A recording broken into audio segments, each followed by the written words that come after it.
Hello दोस्तों, कैसे आप लोग। उम्मीद करता हूँ आप लोग अच्छे होंगे। आज कुछ ऑब्जेक्टिव की बात कर रहे हैं जो हर साल इंटर के एग्ज़ाम में बीएसटी ईपीएस में हर साल पूछता है। ठीक है, ऐसे हर एग्ज़ाम कंपटीशन से आ जाता है। तो खैर देखिए, इसका ईवीवीआई क्वेश्चन है, हर साल पूछता है, इसका 100% गारंटी है। पूरा बात नहीं, इसमें कोई ना कोई टॉपिक उठा लेगा इसका। तो हम डिटेल में बात करें इसका कैसे कैसे क्या है। तो बॉम्बे स्टॉक एक्सचेंज जो भारत का सबसे प्रथम स्टॉक एक्सचेंज है, जिसकी स्थापना 1875 में हुआ था। एशिया का भी प्रथम स्टॉक एक्सचेंज इसी को बोलते हैं। विश्व का 5वां सबसे बड़ा स्टॉक एक्सचेंज है ये। इसका मुख्यालय मुंबई में है। इसमें टॉप 30 कंपनी काम करता है। टॉप 30 कंपनी के एवरेज बताता है, जिसको इसका सूचकांक होता है सेंसेक्स, जिसे रोज़ मार्केट में सेंसेक्स इतना गिरा उठना इतना उठा। इसके मतलब हो रहा है कि टॉप 30 कंपनी का वैल्यू इतना उठा इतना गिरा। तो ये सेंसेक्स बताता है। मैंने बीएसई का क्या होता है, सेंसेक्स में बताता है उसका सूचकांक। इसका स्थापना 1875 में हुआ था। इसको शॉर्ट में बीएसई बोलते हैं और पूरा इसका नाम है बॉम्बे स्टॉक एक्सचेंज। ये एशिया का प्रथम है और इंडिया का भी प्रथम है। ठीक है, और विश्व का सबसे बड़ा 5वां स्टॉक एक्सचेंज है। इसका मुख्यालय मुंबई है। इतना बात याद रखिए, इसमें से कोई भी बात आपको पूछ लेगा। ठीक, दूसरा ऑप्शन मेरे पास है नेशनल स्टॉक एक्सचेंज। इसका शॉर्ट में बोलते हैं एनएसई बोलते हैं। एनएसई का फुल फॉर्म ये हो गया नेशनल स्टॉक एक्सचेंज। इसकी स्थापना 1992 में हुआ था। इसका मुख्यालय मुंबई में है। ठीक है, और इसमें इंडिया का टॉप 50 कंपनी काम करता है, यानी 50 कंपनी का एवरेज बताता है। इस एवरेज को क्या बोलते हैं, इसका सूचकांक होता है निफ्टी। आप रोज सुनते होंगे इसका शेयर मार्केट का यानी स्टॉक एक्सचेंज का इतना निफ्टी गया, इतना गिरा, उतना उठा। इसके मतलब इंडिया के टॉप 50 कंपनी का इतना वैल्यू गिरा, इतना उठा, इसकी बात कर रहा है। ठीक, ये बात समझ में आपको आ गया।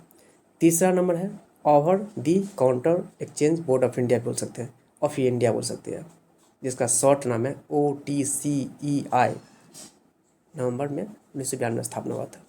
इसका भी मुख्यालय मुंबई में है। यह इंडिया का पहला स्टॉक एक्सचेंज है जो कंप्यूटर के थे, मैंने कंप्यूटर का काम करना प्रारंभ किया था। सबसे पहला स्टॉक एक्सचेंज यही है। ठीक, उसके बाद है यहाँ पे भारतीय प्रतिभूति विनिमय बोर्ड, चौथा नंबर भारतीय प्रतिभूति विनिमय बोर्ड, जिसका पूरा नाम है securities exchange board of India. इसको शॉर्ट बोलते हैं सेबी। इसकी स्थापना हुआ था 12 अप्रैल 1988 को, 12 अप्रैल 1988 को, लेकिन वैधानिक दर्जा इसको मिला था 30 जनवरी 1992 को। अगर आपसे पूछे सेबी का स्थापना कब हुआ तो 1992 बताया जाता है। ठीक है, सेबी कब से कार्य प्रारंभ किया तो 1992 बताया था। तो देख के मैं 1988 है, ज़्यादातर 1992 वाला बात पूछता है, 1988 वाली बात नहीं पूछता है। तो क्वेश्चन को देख के जवाब दीजिएगा। ठीक है, या तो 1988 मार दीजिएगा जब 1992 पूछता होगा, ज़्यादातर 1992 ही पूछता रहता है। ठीक है, इसका भी मुख्यालय क्या है, मुंबई में है। इसका काम क्या है, इन्वेस्टर को सुरक्षा प्रदान करना। माने किसी भी स्टॉक एक्सचेंज में इन्वेस्टर के साथ कोई धोखाधड़ी ना हो, कोई कंपनी में किसी प्रकार कोई गतिविधि ना हो, गलत गतिविधि ना हो, जिससे इन्वेस्टर को नुकसान हो जाए। इसका काम है उसको सुरक्षा प्रदान करना। स्टॉक एक्सचेंज का लाइसेंस देने का भी काम इसे यही करता है। अंदरूनी गतिविधि को काम करने रोकना इसका ही काम होता है। इन्वेस्टर को हर हाल में सुरक्षा प्रदान करना होता है। तो ये भी समझ में आ गया। अब बात करते हैं कि इंडिया में कितने स्टॉक एक्सचेंज हैं।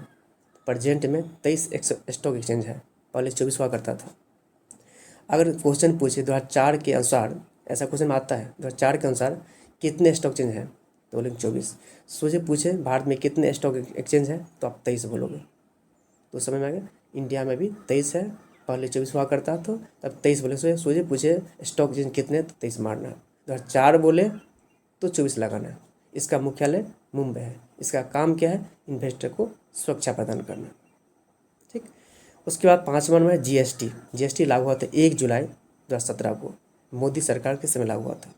जीएसटी का पूरा नाम क्या होता है, गुड्स सर्विस टैक्स होता है, पूरा नाम full form goods service tax. ये जो जीएसटी बना है किस देश के नियम के बेस पर बनाया गया तो हमारे फ्रांस और कनाडा के बेस पर बनाया गया। इसमें बेस में उसकी नकल करके उसमें कुछ संशोधन करके इंडिया में लागू किया गया। जीएसटी नंबर कितना होता है, जीएसटी जो नंबर लागू होता है उसमें 15 डिजिट होता है, यानी 15 अंक होता है। 2 अंक वो होता है जो स्टेट को इंडिकेट करता है कौन स्टेट से है वो। उसका 10 नंबर होता है, उसका पैन कार्ड नंबर होता है जो बिजनेसमैन है, और 3 डिजिट हर बिजनेसमैन को अलाउड करता है उस स्टेट का गवर्नमेंट। जीएसटी कितने प्रकार की होती है, जीएसटी 4 प्रकार की होती है। CGST होती है, SGST होती है, उसका UGST होती है, IGST होती है। जीएसटी के रेट कितना, ऐसे तो 5 बोल रहे हैं लेकिन 4 है। 5 कैसे, एक तो 0% है जो एग्रीकल्चर पर नहीं लगता है, एग्रीकल्चर सब पे नहीं, कुछ आइटम पर नहीं लगता है, सब कुछ छोड़ नहीं रखा है सर। उसके बाद अगला है 5%, 12%, 18%, 28%। तो ये भी GST 4 लगता है, 4 रेट है उसका। रेट क्या है, 5%, 12%, 18%, 28%। तो भी समझ में आ गया आपको। उसके बाद क्या है, IFC की स्थापना कब हुआ था, 1 जुलाई 1948 को हुआ था, 6ठा नंबर।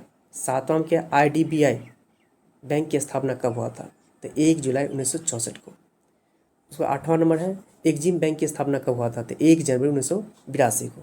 ये क्या काम करता है, इसका काम है विदेश से माल लाते हैं, आयात करते हैं या निर्यात करते हैं, तो ट्रांजैक्शन का जो करेंसी होता है, हम दोनों देश का करेंसी अलग होगा, हम लोग का करेंसी अलग होगा, किसी देश से मिला उसका करेंसी अलग होगा, इसके ट्रांजैक्शन काम ये काम करता है। इसे बोलते हैं आयात निर्यात बैंक बोलते हैं। एक्सपोर्ट इंपोर्ट का काम करते हैं, एक्सपोर्ट इंपोर्ट में जो ट्रांजैक्शन में करेंसी का जो मामला होता है, ये इसका देख रेख करता है, जिसमें किसी प्रकार की असुविधा नहीं हो, इनको दूर करना इसका ही काम है। 9वां नंबर है, जोखिम पूंजी शिलाधार की स्थापना 1975 में हुआ था। 10वां नंबर है, भारतीय रिजर्व बैंक की स्थापना कब हुआ था, यानी RBI की स्थापना कब हुआ था, 1 अप्रैल 1935 को हुआ था। उस समय इसका कैपिटल कितना था, इसका पूंजी कितना था, कितना मुद्रा से चालू हुआ था, तो 5 करोड़ से हुआ था, जिसका राष्ट्रीयकरण 1 जनवरी 1949 को किया गया था, यानी राष्ट्रीय बैंक अभी हो गया ये, ठीक है।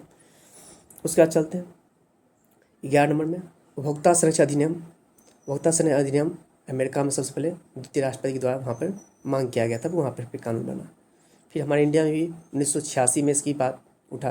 1986 में 24 दिसंबर को राष्ट्रपति के साइन करने से ये उपभोक्ता संरक्षण अधिनियम बन गया। उपभोक्ता को सुरक्षा प्रदान करने के लिए कुछ नियम कानून बनाया गया, ताकि किसी प्रकार का कोई बिजनेसमैन किसी को, किसी कस्टमर को, किसी उपभोक्ता को, किसी कंज्यूमर को कोई ठग ना सके, कोई चीट ना कर सके, नाप तोल गलत ना दे दे, सामान गलत ना दे दे, इसके लिए कानून बनाया गया था। तो 24 दिसंबर 1986 को राष्ट्रपति के साइन होने से जम्मू कश्मीर छोड़ के पूरा भारत में लागू हो गया था, क्योंकि जम्मू कश्मीर उसमें इस कानून में नहीं आता था, लेकिन अभी पूरा इंडिया में लागू है।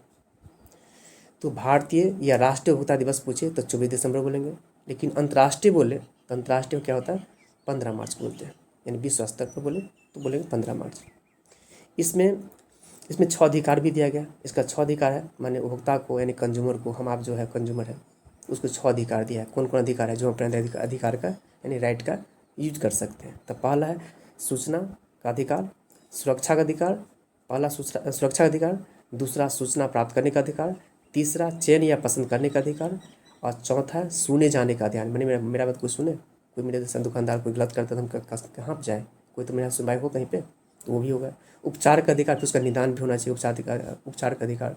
6ठा नंबर क्या था, उपभोक्ता को शिक्षा का दान है, उपभोक्ता को शिक्षित करना है, ताकि वो किसी भोले वाले कस्टमर, किसी दुकानदार से ठगा न जाए, कोई इसको ठग न सके, इसलिए काम किया, उसको शिक्षित करना भी अधिकार है। उपभोक्ता को शिक्षित करना होगा ताकि वो न ठगा सके, नाप तोल से बच सके, गलत नाप से सामान गलत सही को पहचान सके। जैसे हॉलमार्क का ही सोना खरीदना, तो हॉलमार्क का लोग कैसे पहचानेंगे, तो हम आप जानते हैं, तो उसको ऐड के माध्यम से, पेपर के माध्यम से बताया जाता है कि हॉलमार्क का ही सोना लीजिए, वो अच्छा सोना होता है। तो ये शिक्षित कर रहा है हम लोग को इस तरह से। तो उपभोक्ता कितना 6 अधिकार बताइए, कौन कौन अधिकार, सुरक्षा का अधिकार, सूचना प्राप्त करने का अधिकार, चयन या पसंद करने का अधिकार, सुने जाने का अधिकार, उपचार का अधिकार, और उपभोक्ता को शिक्षित करने का अधिकार। ये 6 अधिकार है। अगर माने तभी उपभोक्ता के ठगा गया तो अपना निदान करने के लिए कहाँ जाएगा, उसके लिए 3 स्तर बनाया गया। जिला स्तर पर जिला फॉर्म, जिसमें आपको 1 करोड़ तक के मामला को सुनवाई करेगा वो, ठीक। अगर आप उसको वहाँ से बड़ा मामला है तो कहाँ जाएंगे।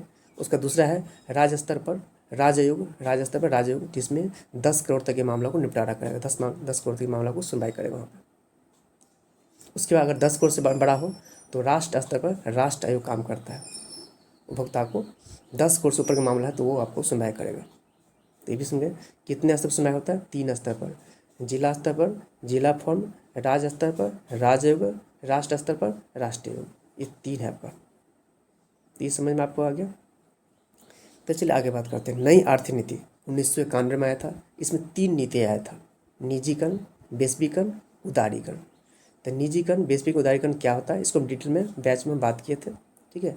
और नहीं तो कभी हम वीडियो बना के फिर से अपलोड कर देंगे, ठीक है। तो निजीकरण कब आया था, तो 1991 में। वैश्वीकरण कब आया था, वैश्वीकरण नीति कब आया था, 1991 में। इसमें उदारीकरण, निजीकरण, वैश्वीकरण कब आया था, तो 1991 में। यदि डायरेक्ट पूछे नई आर्थिक नीति कब आया था, तो 1991 ईस्वी में। इस तरह से आप याद रखेंगे। 13 नंबर है ट्रेडमार्क। ट्रेडमार्क अधिनियम 1999 में आया था। उसके बाद है वैज्ञानिक प्रबंध प्रारंभ कब हुआ था? तो वैज्ञानिक प्रबंध 1913 में प्रारंभ हुआ था। ये अमेरिका के वासी था जो F.W. टेलर ने इसको लागू किया था। अपने दैनिक जीवन का, अपने एक्सपीरियंस का एक नाम से एक बुक लिखा था। उसमें ये बताया था किसी कर्मचारी को कितना काम करना चाहिए, कैसे काम करना चाहिए ताकि थकान ना हो और काम अच्छा से हो, कंपनी की प्रगति हो और फैक्ट्री के विकास हो। इसी तरह जब कोई भी आदमी काम करते थक जाता है तो उस काम को कैसे करना है जो थकान कम हो, अच्छा से अच्छा काम हो सके। इसके लिए F.W. टेलर ने वैज्ञानिक प्रबंध लाया था। ये अमेरिका के वासी था। इतना क्वेश्चन आज हम बता दिए और भी क्वेश्चन लेके आएंगे अगली वीडियो में। तब तक के लिए धन्यवाद।